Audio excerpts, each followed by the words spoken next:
तो प्रश्न दिया गया है जैसे कि प्रश्न नंबर 1 है कि निम्न पत्रिकाओं में, ठीक है, निम्न पत्रिकाओं में भारतेंदु हरिश्चंद्र ने कौन सी पत्रिका जो कि ये प्रकाशित किया था, ठीक है, हरिश्चंद्र ने कौन सी पत्रिका जो कि ये प्रकाशित किया था। तो ये हो जाएगा ऑप्शन नंबर ए के साथ में, जैसे कि कवि वचन सुधा पत्रिका जो कि ये भारतेंदु हरिश्चंद्र ने जो कि ये प्रकाशित किया था। ऑप्शन नंबर ए जो कि इसका बिल्कुल सही जवाब जाने वाला है, ठीक है, ऑप्शन नंबर ए के साथ में। और भी यदि यहाँ पर हम बात कर रहे जैसे कि भारतेंदु हरिश्चंद्र ने 1868 में, ठीक है, 1868 में कवि वचन सुधा पत्रिका निकाली थी और 1873 में हरिश्चंद्र जैसे कि मैगजीन और फिर बाला बोधिनी नामक पत्रिका भी जो कि ये निकाली थी। और वैष्णव भक्ति के प्रचार के लिए जैसे कि भारतेंदु हरिश्चंद्र ने द्वितीय समाज की स्थापना भी किया था। तो ये सभी पॉइंट को भी जो कि आपको याद रख कर के जो कि एग्जाम देना है। चलिए अगला प्रश्न है कि मैथिली शरण गुप्त का संबंध आधुनिक काल के किस युग से है, ठीक है, मैथिली शरण गुप्त का संबंध जो है आधुनिक काल के किस युग से है, किस युग से है। देखो ये जो है किस युग से हो जाएगा, तो ये जो है द्विवेदी युग से हो जाएगा। ऑप्शन नंबर डी के साथ में चला जाएगा, ऑप्शन नंबर डी के साथ में, ठीक है, ऑप्शन नंबर डी के साथ में। और यहाँ पर बात कर ले जैसे कि मैथिली शरण गुप्त का संबंध जैसे कि द्विवेदी युग से है और इस युग से संबंधित अन्य कवि जैसे कि अयोध्या सिंह हो जाएगा, उपाध्याय और हरिओद हो जाएगा, श्रीधर हो जाएगा, पाठक हो जाएगा, राम नरेश हो जाएगा, त्रिपाठी, ठीक है, मतलब ये सभी भी जो है ये द्विवेदी युग से ही संबंधित है, तो इसे भी आपको याद कर लेना है, ठीक है। चलिए अगला प्रश्न जैसे कि गंगा जो है हिमालय से निकलती है, वाक्य में कौन सा कारक है, ठीक है, गंगा जो है हिमालय से निकलती है, इस वाक्य में कौन सा कारक है। देखो इस वाक्य में कौन सा कारक हो जाएगा, तो यहाँ पे जो है अपादान कारक हो जाएगा, ठीक है, गंगा जो है हिमालय से निकलती है, इस वाक्य में जो है कौन सा कारक है, तो यहाँ पे जो है अपादान कारक हो जाएगा ऑप्शन नंबर ए के साथ में, जो कि हमारा बिल्कुल सही जवाब जाने वाला है। चलिए और बात कर ले कि वह कारक जो क्रिया के समय जैसे कि स्थान अवसर आदि का बोध कराए वह अधिकरण कारक होता है, जैसे कि ठीक समय पर आ जाना वाक्य में जो अधिकरण कारक है, ठीक है, ठीक समय पर आ जाना क्या है, अधिकरण कारक जो कि यहाँ पे हो जाएगा। चलिए अगला प्रश्न है 4 नंबर की ठीक समय पर आ जाना, ठीक है, ठीक समय पर आ जाना वाक्य में जो है कौन सा कारक है, ठीक है, ठीक समय पर आ जाना वाक्य में जो है कौन सा कारक है ये आपको बताना है। देखो ठीक समय पर भी आ जाना यहाँ पे भी जो अधिकरण कारक हो जाएगा, ठीक है, अधिकरण कारक हो जाएगा ऑप्शन में डी के साथ में। जैसे में यहाँ पर बात किया जाए कि क्या कहते हैं कि राम की गाय जो है चरती है, ठीक है, वाक्य में जो है संबंध कारक है, इसका चिन्ह है कि जैसे कि का के की, ठीक है, का के की रहने पर और रा री रे रहने पर यहाँ पर जो मतलब होता है कारक और विभक्त चिन्ह का इस प्रकार से होता है। जैसे कि यहाँ पर आप देख सकते हैं कि राम की गाय जो है चरती है, यानी कि की का प्रयोग हुआ है और इसलिए जो है यहाँ पे जो है का की के रा रे रे रहने पर जो है वो अधिकरण कारक होता है, ठीक है, तो अब जो है आपको समझ में आ गया होगा। चलिए और भी कई वर्ड जो कि पहचानने के लिए आता है जैसे कि कर्ता ने, ठीक है, जहाँ पर ने का प्रयोग होगा वहाँ पर कर्ता कारक हो जाएगा, जहाँ पर को का प्रयोग होगा वहाँ पर कर्म कारक हो जाएगा, जहाँ पर से द्वारा प्रयोग होगा वहाँ पर कर्ण कारक हो जाएगा, का के लिए संपादान कारक हो जाएगा, से जहाँ पर रहेगा नहीं कि अलग होने की अर्थ जहाँ पर प्रयोग हो तो वहाँ पे जो है अपदान कारक हो जाएगा, का की के रा रे रहने पर संबंध कारक हो जाएगा, में पर भीतर रहने पर जो है अधिकरण कारक हो जाएगा, है ओ अरे ये रहने पर जो कि संबोधन कारक हो जाएगा। तो इस टाइप से जो कि आपको सभी को जो है याद कर लेना ताकि आपको एग्जाम में पहचानने में जो कि थोड़ा सा भी दिक्कत नहीं होना चाहिए। चलिए अगला प्रश्न है कि ठीक समय पर आ जाना कौन सा कारक है, ठीक है, ठीक समय पर जो है आ जाना कौन सा कारक है, तो ये आपको बता देना है कि ये हो जाएगा संबंध कारक हो जाएगा, जैसा कि अभी हम आपको बता चुके हैं। चलिए अगला प्रश्न है 6 नंबर की निम्न में से किस शब्द में जो है उर्दू उपसर्ग है, ठीक है, ऐसा कौन सा शब्द है जिसमें उर्दू जो है उपसर्ग है, जिसमें उर्दू उपसर्ग है। देखो उर्दू उपसर्ग जो है किसमें हो जाएगा, तो ये बदनाम में हो जाएगा, ठीक है, कहाँ पे हो जाएगा, तो यहाँ पर जो है बदनाम हो जाएगा, ऑप्शन नंबर डी के साथ में चला जाएगा, बदनाम के साथ में। चलिए, और बात कर ले बदनाम शब्द में, जैसे कि बदनाम शब्द में बद उपसर्ग है, ठीक है, जो एक उर्दू शब्द है, क्या है, जो कि एक क्या है, उर्दू शब्द है, तो इसे आपको याद रखना है। चलिए, अगला प्रश्न है कि सम, ठीक है, सम उपसर्ग से निष्पन्न शब्द कौन सा है? निष्पन्न शब्द जो है ये कौन सा है? तो निष्पन्न शब्द जो यहाँ पे होने वाला है वो हमारा क्या हो जाएगा? तो यहाँ पे जो है हमारा ऑप्शन नंबर जो है सी यदि आप बता रहे हैं तो आपका बिल्कुल सही जवाब है कि संस्कार, ठीक है। संस्कार जो है यहाँ पर सम उपसर्ग से निष्पन्न शब्द होता है, ठीक है, संस्कार। तो आपको याद रखना है कि यहाँ पे जो संस्कार हमारा बिल्कुल सही जवाब जाने वाला है, ठीक है, संस्कार के साथ में। चलिए, अगला प्रश्न है कि निम्न में से कौन सा लुटेरा शब्द में प्रयुक्त प्रत्यय है? ठीक है, लुटेरा शब्द में प्रयुक्त जो है प्रत्यय है, ये बताना है लुटेरा शब्द में। देखो, लुटेरा शब्द में जो है जैसे कि प्रयुक्त प्रत्यय जो है एरा हो जाएगा, क्या हो जाएगा, एरा, यानी कि ऑप्शन नंबर ए हो जाएगा एरा, ठीक है, क्या हो जाएगा, तो यहाँ पर जो हमारा एरा हो जाएगा, ठीक है। लुटेरा शब्द में जो कौन सा प्रत्यय है, यानी कि लुटेरा, एरा, यानी कि एरा आ रहा है, ठीक है, तो इसलिए जो है यहाँ पर प्रयुक्त प्रत्यय जो होगा ये हमारा एरा के साथ में चला जाएगा, ठीक है, ऐसे जो कि आपको निकाला जाता है, ठीक है। इसके अलावा भी जैसे कि आप याद रख सकते हैं, जैसे कि कमेरा हो गया, ठीक है, कमेरा हो गया, चतेरा हो गया, पथेरा हो गया, लुटेरा हो गया, आदि में एरा प्रत्यय लगा हुआ है, ठीक है। यह जो है कर्तुवाचक संज्ञा बनाने वाली कृत्य प्रत्यय होता है, ठीक है, जैसा कि अभी हम आपको बताकर आ चुके हैं। चलिए, अगला प्रश्न की बात किया जाए तो अगला प्रश्न है, चलिए, तो प्रश्न है कि दिए गए वाक्य में, ठीक है, कि दिए गए वाक्य में रिक्त स्थान जैसे कि उचित शब्द द्वारा भरना है, ठीक है, जैसे कि हैजा एक डैश रोग है, ठीक है, हैजा जो है एक डैश रोग है, ये आपको बताना है। हैजा जो है एक डैश रोग है। देखो, हैजा जो होता है ये एक संक्रामक रोग होता है, ठीक है, हैजा जो होता है ये एक संक्रामक रोग होता है, यानी कि यहाँ पर डैश की जगह पर जो हो जाएगा संक्रामक हो जाएगा, ऑप्शन नंबर सी के साथ में चला जाएगा कि हैजा जो होता है एक संक्रामक रोग होता है, ठीक है, हैजा क्या होता है, तो ये जो है एक संक्रामक रोग होता है। चलिए, अगला प्रश्न है कि त्रुटि का चयन कीजिए। तुम इस समय, ठीक है, तुम इस समय मुझसे बेफिजूल, ठीक है, बेफिजूल बातें नहीं करनी चाहिए, कोई त्रुटि नहीं, ये आपको बताना है कि कहाँ पे जो है इसमें त्रुटि है। देखो, त्रुटि है ऑप्शन नंबर ए में, यानी कि त्रुटि जो है यानी कि तुम इस समय, ठीक है, तुम जो है इस समय में जो क्या है त्रुटि है। जैसे कि यहाँ पर बात किया जाए कि वाक्यांश तुम इस समय में तुमको होना चाहिए, ठीक है, तुम जहाँ पर प्रयोग किया गया है वहाँ पे जो है तुमको होना चाहिए, तब जाकर के ये वाक्य जो है बिल्कुल शुद्ध होगा, यानी कि ऑप्शन नंबर ए जो यहाँ पे बिल्कुल क्या है गलत है, ठीक है। अब जो आपको समझ में आ गया होगा। चलिए, अगला प्रश्न यह है कि त्रुटि का चयन करना, यानी कि गुलामी की दास्ता, ठीक है, गुलामी की दास्ता मनुष्यता पर एक कलंक है, कोई त्रुटि नहीं है। यहाँ पर जो है क्या त्रुटि है आपको बताना है। देखो, यहाँ पे भी जो है ऑप्शन नंबर ए में ही जो कि त्रुटि है, ठीक है, ऑप्शन नंबर ए में जो है त्रुटि है। कैसे त्रुटि है, देखो, यहाँ विकल्प वन में यानी कि गुलामी जो है दास्ता में किसी एक शब्द का प्रयोग होगा, ठीक है, किसी एक शब्द का प्रयोग होगा, क्योंकि दोनों शब्द जो है यहाँ पर समानार्थक होता है, ठीक है, दोनों शब्द क्या है समानार्थक है, इसलिए से, ठीक है, यानी कि ऑप्शन नंबर ए जो है यहाँ पर बिल्कुल गलत हो जाएगा। चलिए, अगला प्रश्न है 12 नंबर के नीचे दिए गए प्रश्नों में पर्यायवाची शब्द 4 शब्द दिए गए हैं, ठीक है, इनमें से एक शब्द पर्याय नहीं है, उसका चयन करना है। जैसे कि कामदेव, ठीक है, कामदेव का पर्यायवाची शब्द जो है क्या है, तो कामदेव का पर्यायवाची शब्द जो होगा जैसे कि मरीचि, ठीक है, मरीचि जो है ये कामदेव का पर्यायवाची शब्द हो जाएगा, ऑप्शन नंबर ए के साथ में हमारा बिल्कुल सही जवाब जाने वाला है। और भी बात कर ले, जैसे कामदेव का पर्यायवाची शब्द जैसे कि मनसीज हो गया, मनोज हो गया, काम हो गया, मनमन हो गया, मार हो गया, अनंग हो गया, तो ये सभी भी जो कि क्या होता है, तो इसका जो कि पर्यायवाची शब्द होता है, तो ये सभी भी जो कि आपको याद रख लेना है, ठीक है, कामदेव का पर्यायवाची शब्द। चलिए, अगला प्रश्न है कि वेश्या को पतित ना समझने का हमें कोई अधिकार नहीं है। वेश्या को पतित ना समझने का हमें कोई अधिकार नहीं है।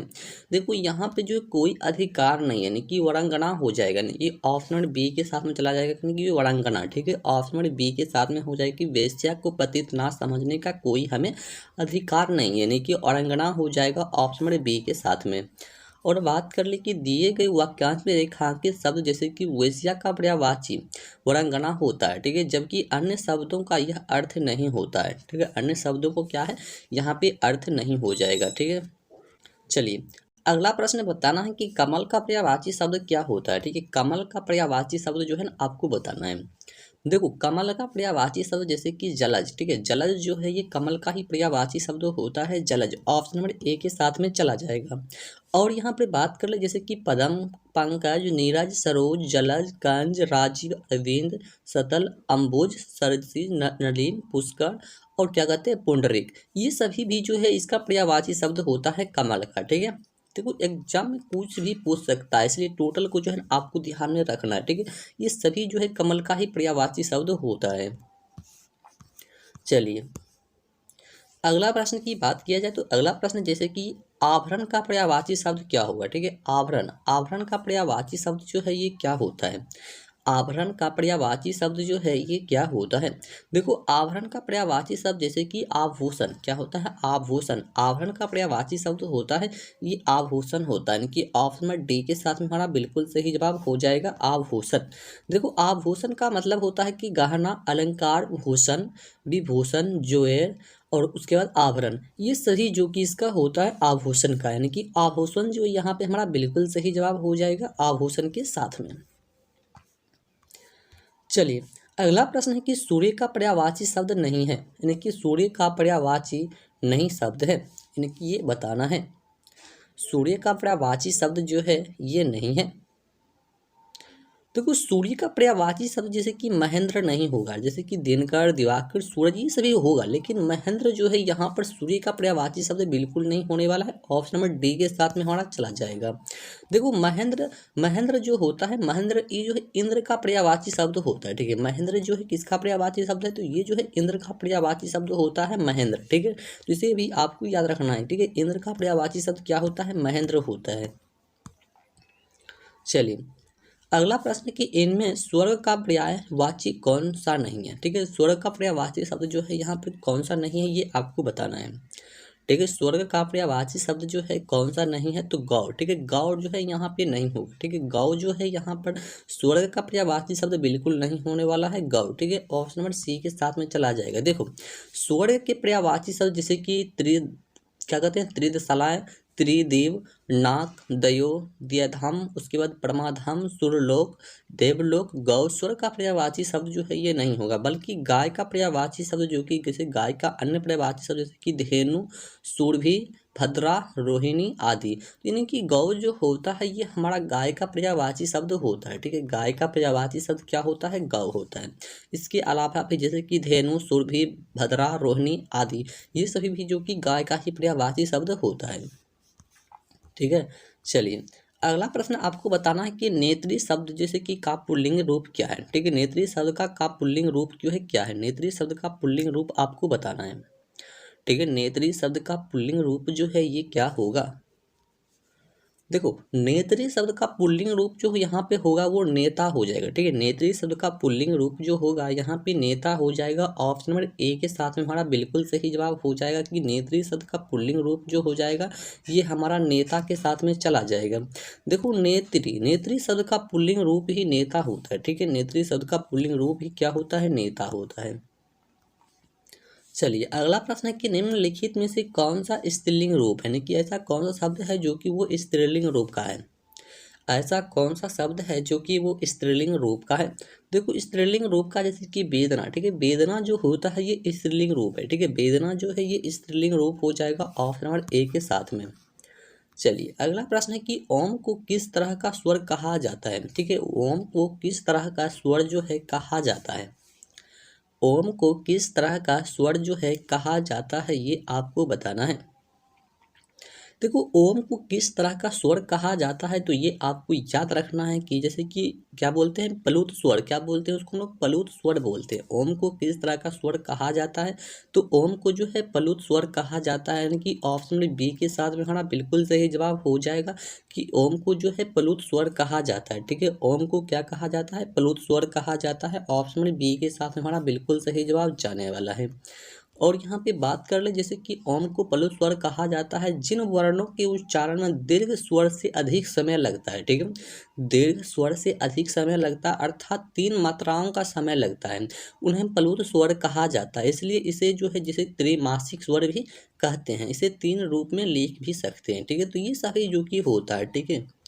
चलिए अगला प्रश्न है कि निम्न में से कौन सा घोष, ठीक है, निम्न में से कौन सा घोष वर्ण नहीं है। ऐसा कौन सा घोष है जो कि वो वर्ण नहीं है। यहाँ पे ये बताना है कि वर्ण नहीं है। ऐसा कौन सा घोष है जो कि वो क्या है, वर्ण नहीं है, ठीक है, वर्ण नहीं है। ऐसा कौन सा घोष है जो कि वो वर्ण नहीं है। देखो टो टो जो है ये वर्ण नहीं है, ठीक है। टो जो होगा ये वर्ण नहीं होगा, ऑप्शन नंबर सी चला जाएगा। टो तो क्या होता है, तो टो जो है ये टो एक आघोष वर्ण होता है, ठीक है। टो जो होता है ये एक आघोष वर्ण होता है, ठीक है। आपको याद रखना है कि टो जो होता है ये एक आघोष वर्ण होता है, टो, ठीक है, टो। चलिए अगला प्रश्न है 22 नंबर की कौन सा प्रत्यय हिंदी भाषा में बहुवचन के रूप में जाना जाता है। ऐसा कौन सा प्रत्यय है जो कि हिंदी भाषा में बहुवचन के रूप में जाना जाता है। ऐसा कौन सा प्रत्यय है जो कि हिंदी भाषा में बहुवचन के रूप में जाना जाता है। देखो बहुवचन के रूप में जाना जाता है, यहाँ पे अन्य विकल्प यानी कि सभी हो जाएगा, ठीक है। यानी कि ओ ए ऐ ये सभी जो कि यहाँ पर हो जाएगा ऑल ऑफ दीज के साथ, यानी कि अन्य सभी हो जाएगा, ठीक है। क्या हो जाएगा, अन्य सभी, जो कि यहाँ पर बिल्कुल सही जवाब हो जाएगा। देखो जैसे कि प्रस्तुत विकल्प में सभी प्रत्यय जैसे कि हिंदी भाषा में बहुवचन के रूप में जाने जाते हैं। कुछ उदाहरण इस प्रकार भी होता है, जैसे कि ए का मतलब होता है लड़का लड़की, ठीक है। ए मतलब माता माताएं, यू यानी कि लड़की लड़कियाँ, ऊ जैसे बहु बहुएं, यू मतलब चिड़िया चिड़ियाएँ, ओ यो मतलब लड़के ने माताओं ने लड़कियों ने। तो ये सभी भी जो कि आपको ध्यान में रख लेना है, ठीक है। इससे भी मतलब जो है हिंदी में प्रश्न होता है, ठीक है। यहीं से आपको टोटली बात जो है प्रश्न का समझने वाला है। चलिए अगला प्रश्न है कि नीचे दिए गए प्रश्न में एक शब्द की 4 विलोम शब्द दिए गए हैं, तो सही विलोम शब्द का चयन करना है, ठीक है। सही विलोम शब्द का जो है आपको चयन करना है। इनकी आदि का विलोम शब्द क्या होता है बताना है। देखो अंत क्या होता है, अंत होता है, ठीक है। अंत ऑप्शन नंबर बी हो जाएगा, अंत। देखो आदि का अर्थ होता है जैसे कि आरंभ, शुरू, और इसका विलोम शब्द होता है अंत, ठीक है। आदि का अंत मतलब अर्थ होता है कि आरंभ होना, किसी चीज़ का आरंभ होना या शुरू होना, ठीक है, इसका अर्थ होता है। और इसका विलोम शब्द यानी कि उल्टा शब्द हो जाएगा ना कि अंत हो जाना, ठीक है। क्या होता है, अंत हो जाना। चलिए अगला प्रश्न है 24 नंबर की अपेक्षा का विलोम क्या होगा, ठीक है। अपेक्षा का विलोम शब्द जो है यहाँ पे क्या होने वाला है। अपेक्षा का विलोम शब्द जो है यहाँ पे क्या जाने वाला है, तो अपेक्षा का विलोम शब्द होता है उपेक्षा। क्या होता है, उपेक्षा। अपेक्षा का विलोम शब्द जो है ये उपेक्षा होता है, यानी कि ऑप्शन नंबर ए के साथ में हमारा बिल्कुल सही जवाब आने वाला है कि अपेक्षा का विलोम शब्द जो होगा ये उपेक्षा हो जाएगा ऑप्शन नंबर ए के साथ में, ठीक है। ऑप्शन नंबर ए के साथ में हमारा बिल्कुल सही जवाब जाने वाला है। चलिए अगला प्रश्न है कि अपेक्षा जैसे कि विलोम अब उपेक्षा होता है, और अपेक्षा का अर्थ होता है कि चाह आशा, जबकि उपेक्षा का अर्थ होता है कि उदासीनता और तिरस्कार और निरादर, ये जैसे कि अवहेलना, ये सभी जो कि इसका अर्थ भी होता है, ठीक है। चलिए